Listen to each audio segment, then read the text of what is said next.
tous, c'est David, votre zététicien du sport. Aujourd'hui, un résumé rapide et en images des recommandations de Diego Goncalves et Jean-Benoît Morin après le live sur Transfert avec Annelle Aubry.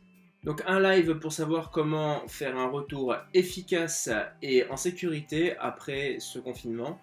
Un résumé en 6 points. Essayez pour un retour efficace de limiter la prise de masse grasse et manger sainement. Dernier point avant de commencer, essayez de faire les exercices au maximum pieds nus car les pieds sont vraiment le lien entre le sol, là où vous appliquez les forces, et vous-même. Premier point, courir. Essayez de garder au maximum votre activité physique que vous aviez auparavant, si cela est possible, si vous avez un jardin, un parking, etc. etc.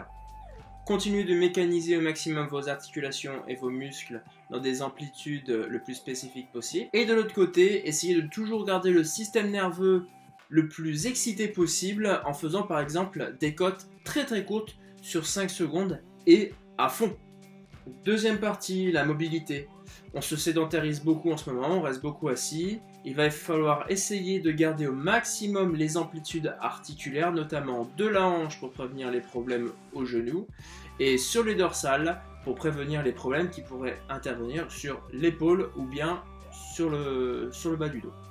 On vous propose donc ici 3 exercices pour maintenir votre extension de hanche, vos rotations internes, votre rotation externe sur la hanche, ainsi que au niveau des dorsales, votre extension des dorsales et les rotations que vous pouvez mettre au niveau de vos dorsales.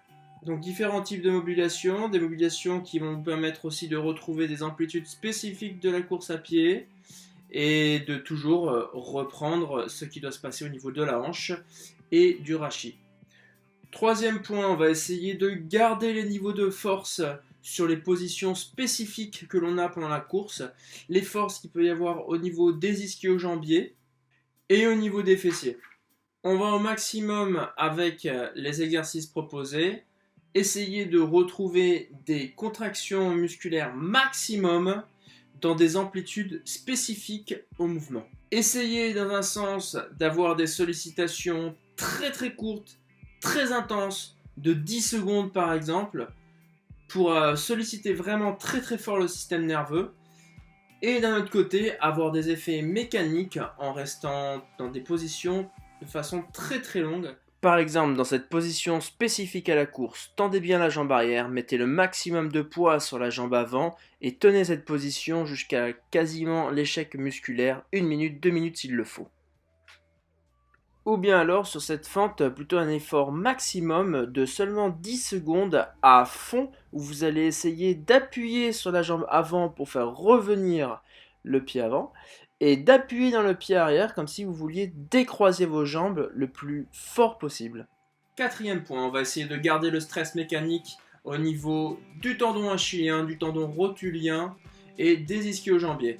Pour ça, on va faire des exercices très sollicitants, plutôt intenses, dans des positions spécifiques, ou bien même avec des vitesses quasiment maximum, et des taux de montée en force très importants, en utilisant parfois des solutions d'instabilité. 10 secondes de montée de genoux à fond est une solution facile et spécifique. 10 à 15 squat jump effectués à vitesse maximum permet d'effectuer de bons mouvements balistiques et de garder de bonnes contraintes mécaniques. Des petits pogo jumps, voire des grands pogo jumps, vous permettent de garder des contraintes mécaniques au niveau du tendon d'Achille. Et on peut faire d'autres variantes permettant d'augmenter fortement les contraintes sur le tendon achillien. Garder de bonnes qualités sur le taux de montée en force est important pour éviter le risque de blessure. Ici, dans une variante plus à dominante pour l'accélération. Et ici, on peut aussi augmenter une petite plateforme d'instabilité qui va augmenter un petit peu plus la contrainte proprioceptive. Cinquième point, on va pouvoir utiliser l'isométrie pour garder notre système nerveux très très excité, arriver à monter dans des niveaux de force très très importants, avec une serviette par exemple. Sixième et dernier point, on va essayer de garder les changements de direction, garder les facteurs qui nous permettent de changer de direction en stimulant le corps de façon isométrique. Un mur suffira. Essayez de poussez à fond pendant 10 secondes de façon différente. Pour conclure, gardez une certaine constance au niveau de votre stress mécanique et excitez à fond votre système nerveux. Merci à Jean-Benoît Morin et Diego Goncalves pour vos recommandations. Si vous voulez me retrouver, vous pouvez me retrouver sur ma chaîne Instagram et sur ma chaîne YouTube. N'oubliez pas de bien penser ce que vous voulez et de bien vouloir ce que vous faites. À bientôt!